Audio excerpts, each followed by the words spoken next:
Umagang-umaga pa lang pagkagising ko, eto at meron na agad nakaabang na trabaho. Dalawang trabaho na kailangan din nating gawin kaagad.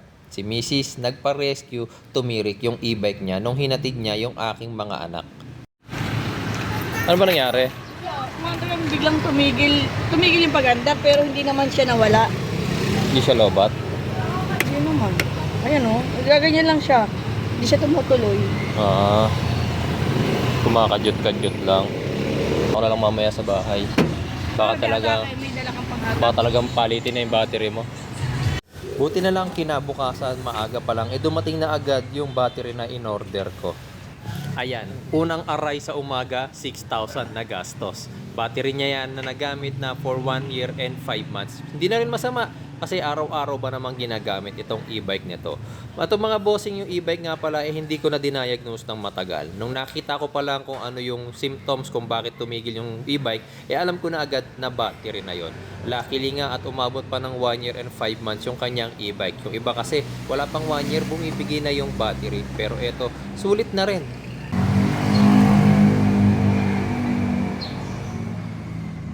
Taas pa ng voltage niya, 12.9 pa. Pero 173 amperes na lang siya. Normally sa e-bike guys, hindi lahat yan sira. Isa-isa or dalawa ang nasisira dyan kada set. Pero tinesting ko na rin isa-isa ang mga amperes pa niya. Yung bagong battery natin nasa 350 pataas pa yung amperes niya. Pero yung apat na battery rito nasa 150 hanggang 170 amperes na lang. Tapos merong isa dyan na talagang sira na.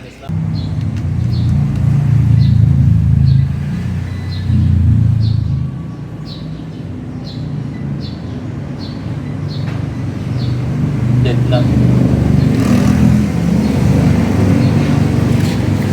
Dead na siya. Ito yung battery na higing cost nung kahapon. As in 0-0 na siya.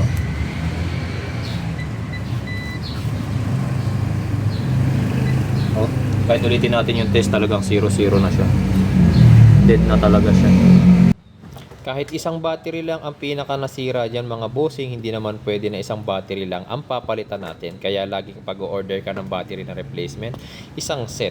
Yung apat, pwede pa natin magamit sa ibang bagay. Tapos yung bago, syempre yan ay ikakabit natin sa e-bike. Pagdating sa connection mga bossing, huwag kalimutan, series po ang connection. From negative ng isang battery, papunta sa positive ng isa pang battery para makabuo tayo ng 60 volts battery pack.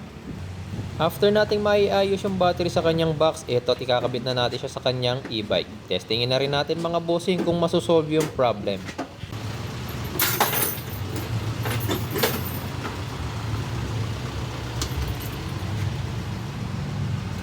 .9 volts, okay. Testing time.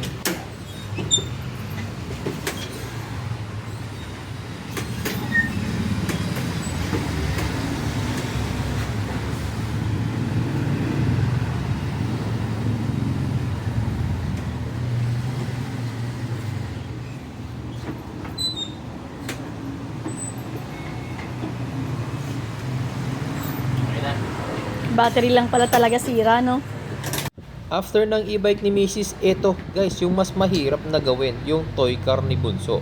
Bakit mas mahirap? Eto, pakikita ko sa inyo.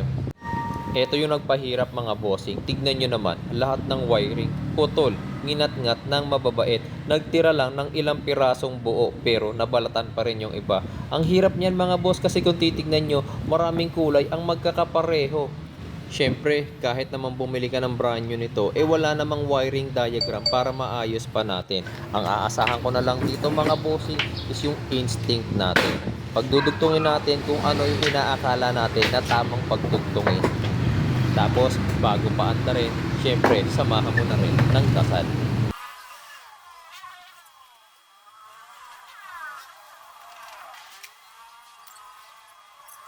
Kahit pala i-fast forward ko yung video guys, mahaba pa rin. Ang tagal ko kasing ginawa yan kasi nga ang hirap ng hanapin ng mga wiring na pagdudugtong-dugtungin. Pero eto't natapos na tayo. Ipapakita ko na sa inyo guys kung gagana na ba itong ginawa natin.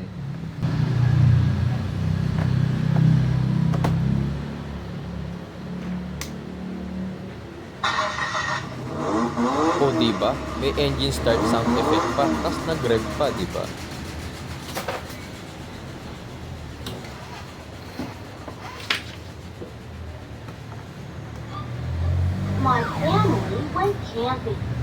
Napagana na rin pala natin yung horn, stereo at sounds niya, pati mga ilaw, napagana rin natin.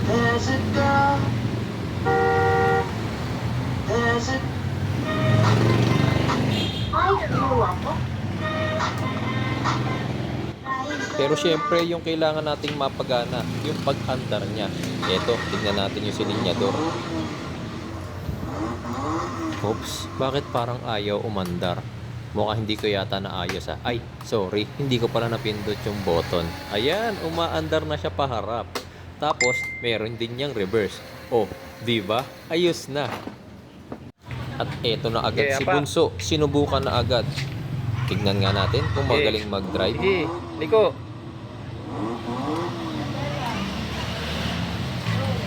Dinadahan-dahan nga niya. Oh, makasagi daw siya. Oh. Sige. Another satisfied client. Yeah! May papalakpak pa. Go! Sige. Hilux yan. Naka-Hilux. Okay ba, Sanji? Ha? Yan ang araw ko ngayon mga bossing. 2 customer ang napasaya natin. Walang bayad. Pero yung saya nila, yun na yung reward ko.